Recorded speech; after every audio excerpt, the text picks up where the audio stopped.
시청자 여러분 안녕하십니까? BOA 모닝뉴스 시작합니다. 조 바이든 대통령이 20일 오후 한국 오산 미군 공군 기지에 도착하면서 한국, 일본 순방 일정을 시작했습니다. 바이든 대통령은 첫 일정으로 평택 삼성전자 반도체 공장을 방문해 미한 간 기술 동맹을 강조하고 미한 동맹 강화가 전 세계 평화와 안정, 번영의 핵심 축이라고 밝혔습니다. 첫 소식 조상진 기자가 보도합니다. 바이든 대통령은 한국 시간으로 20일 오후 전용기인 에어포스원을 타고 경기도 오산 주한미군 공군기지에 도착했습니다. 공식 방문 형식으로 한국을 방문한 바이든 대통령은 박진 한국 외교부 장관의 영접을 받고 환담을 나눈 뒤 곧바로 첫 일정 장소인 평택 삼성전자 반도체 공장을 찾아 윤석열 한국 대통령과 만났습니다. 두 정상은 이재용 삼성전자 부회장의 안내를 받아 공장 시설을 둘러봤습니다. 바이든 대통령은 삼성 평택 공장 방문은 방한 일정에서 아주 중요한 의미를 가진다면서 미한 간 기술 동맹을 통해 세계가 더욱 발전할 것이라고 밝혔습니다. 또 미한 동맹이야말로 아시아 태평양 지역과 전 세계 평화와 안정, 번영의 핵심 축이며 양국 간 동맹을 바탕으로 인도 태평양 번영을 이끌 것이라고 강조했습니다. My view is by working with close partners who do share our values, like the Republic of Korea, to secure more of what we need from our allies and partners and bolster our supply chain resilience. So much of the future of the world is going to be written here in the Indo-Pacific over the next several decades. We're standing at an inflection point in history where the decisions we make today will have far-reaching impacts on the world we leave to our children tomorrow. 윤석열 대통령도 오늘 방문을 계기로 한미 관계가 첨단 기술과 공급망 협력에 기반한 경제 안보 동맹으로 거듭나기를 희망한다고 강조했습니다. 오늘 바이든 대통령의 평택 캠퍼스 방문은 반도체가 갖는 경제 안보적 의미는 물론 반도체를 통한 한미 글로벌 포괄적 전략 동맹의 의미를 되새길 수 있는 좋은 기회가 될 것입니다. 방한 첫 일정으로 반도체 공장 방문을 마친 바이든 대통령은 21일에는 국립현충원을 참배하고 오후 1시 30분부터 용산 대통령실 청사에서 미한 정상회담에 들어갑니다. 이어 대통령 집무실에서 소인수 정상회담을 가진 뒤 단독 확대 정상회담이 잇따라 진행될 예정이며 이후 오후 4시쯤 공동 기자회견을 개최하고 공동 선언문을 발표하게 됩니다. 바이든 대통령은 21일 저녁에는 공식 환영 만찬 행사에 참석하며 22일에는 안보 일정으로 윤 대통령과 함께 경기도 오산 한국 항공우주 작전본부를 찾아 작전 현황을 보고받고 한미 연합작전을 수행하는 장병들을 격려할 것으로 알려졌습니다. BOA 뉴스 조상진입니다. 북한의 핵과 미사일 위협이 고조되는 가운데 미국과 한국 모두 확장 억지력을 강화해야 한다는 목소리가 커지고 있습니다. 특히 전략자산의 한반도 전개가 중요한데 전문가들은 이런 전략자산 전개가 북한의 핵과 미사일 실험을 막을 수는 없지만 북한의 핵 사용 가능성에 강력한 경고를 보내는 것이라고 평가했습니다. 조은정 기자의 보도입니다. 확장 억지는 미국의 동맹국이 제3국으로부터 핵 공격 위협을 받으면 미국은 핵무기 탑재 투발 수단 등 전략자산으로 지원한다는 개념으로 미국의 3대 핵 전력인 핵무기 탑재 폭격기와 핵 추진 잠수함 그리고 미사일 방어망이 포함됩니다. 브루스 벡톨 엔젤로 주립대 교수는 북한의 도발이 고조됨에 따라 미국의 전략자산도 더 자주 한반도에 전개될 것으로 전망했습니다. We may see an increase in strategic assets, things like B-52 bombers, B-1 bombers. So I think if we continue to see torrid rate of North Korean missile testing, that we may actually see an increase in the number of strategic assets that come to the peninsula and the amount of time they spend there and the number of deployments that are made. 전문가들은 그러나 전략자산 전개 자체만으로 북한의 핵실험과 미사일 시험을 막기는 어렵지만 북한의 핵 사용 가능성에 대한 강력한 경고를 보내는 효과가 있다고 지적했습니다. I think that the alliance really wants to demonstrate that they are committed to extended deterrence. This is about strategic reassurance, reassuring our allies, and strategic resolve, demonstrating to Kim Jong-un and the world that we have the resolve, the will to do what is necessary to defend South Korea against North Korean use of weapons of mass destruction. 패트릭 크로닌 허드슨 연구소 아시아태평양 안보석좌도 북한 핵무기에 대한 대응 능력을 확실히 보여주는 효과가 있기 때문에 확장 억제에 대한 논의가 나오는 것이라고 강조했습니다. We can certainly remind them that we have the capability to respond to any use of that weaponry.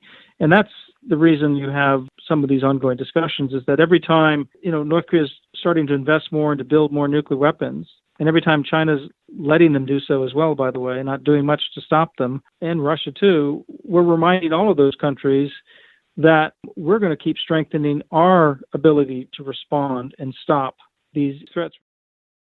다만 전문가들은 한국의 전략자산 상시 배치나 전술핵 배치에 대해서는 부정적인 입장을 나타냈습니다.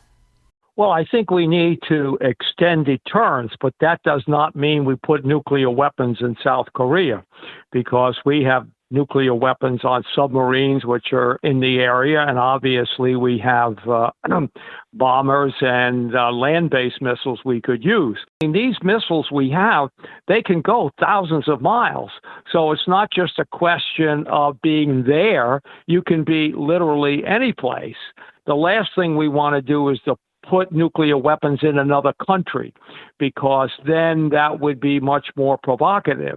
전문가들은 미한 확장 억제 전략협의체와 같은 확장 억제에 대한 대화가 확대되고 상향 조정돼야 한다면서 북한의 잠재적 공격에 대한 전략무기 대응 체계를 정기적으로 계획하고 전략을 세워야 한다고 강조했습니다.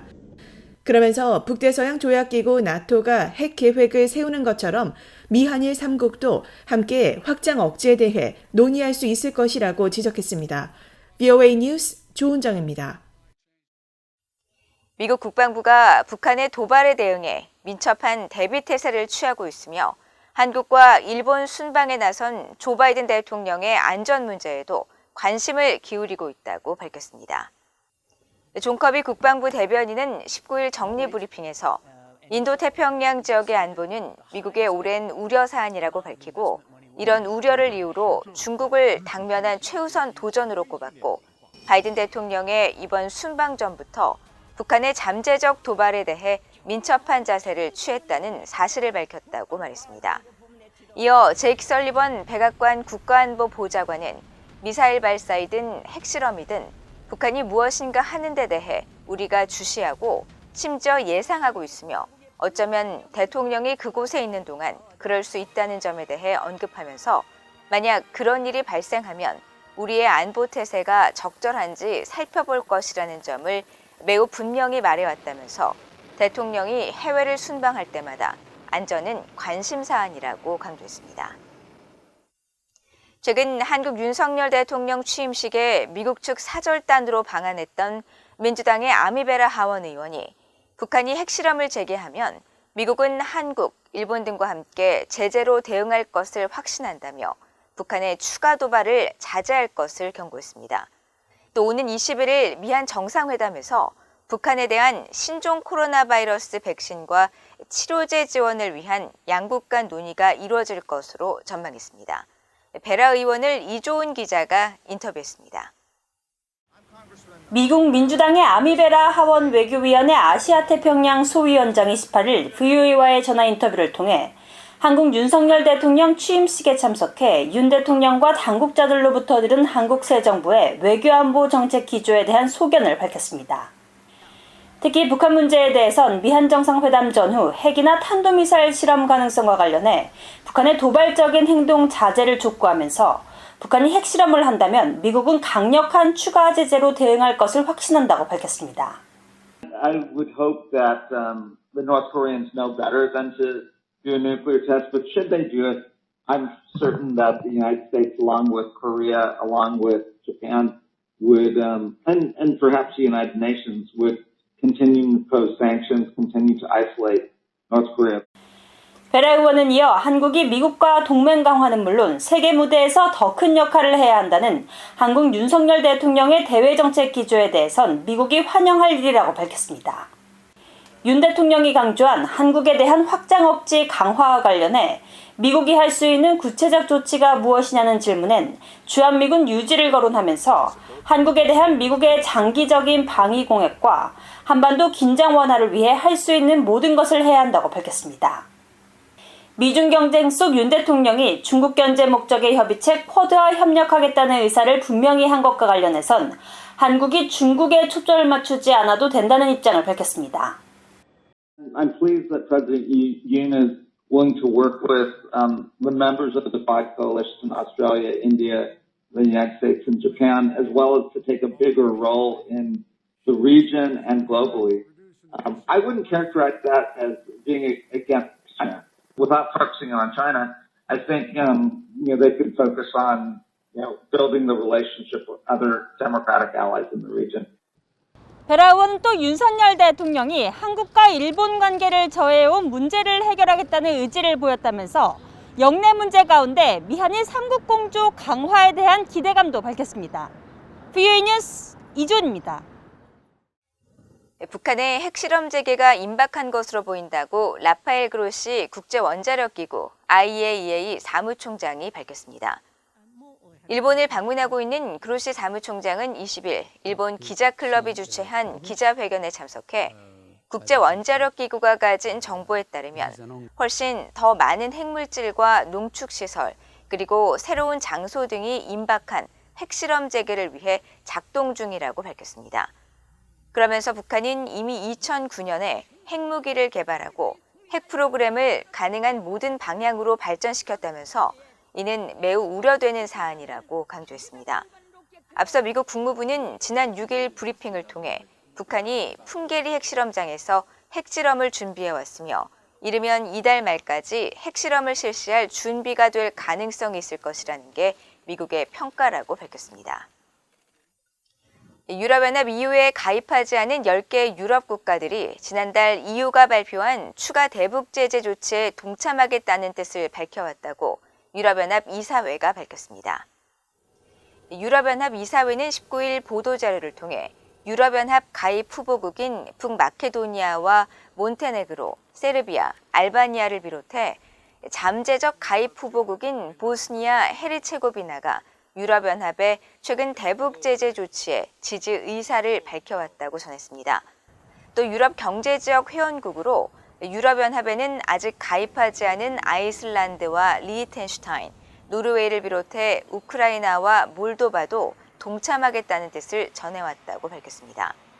유럽연합 이사회는 그러면서 해당 국가들은 국가정책을 통해 유럽연합의 대북 제재 조치를 이행하게 될 것이며 유럽연합은 이 같은 약속을 주목하며 환영한다고 밝혔습니다. 앞서 유럽연합은 지난달 북한이 유엔 안보리 결의를 위반하고 탄도미사일 시험 발사를 지속하는 데 대응해 북한의 개인 8명과 기관 4곳에 대한 독자 제재를 추가로 지정했습니다. 이상으로 VOA 모닝뉴스를 모두 마칩니다. 시청해주신 여러분 고맙습니다.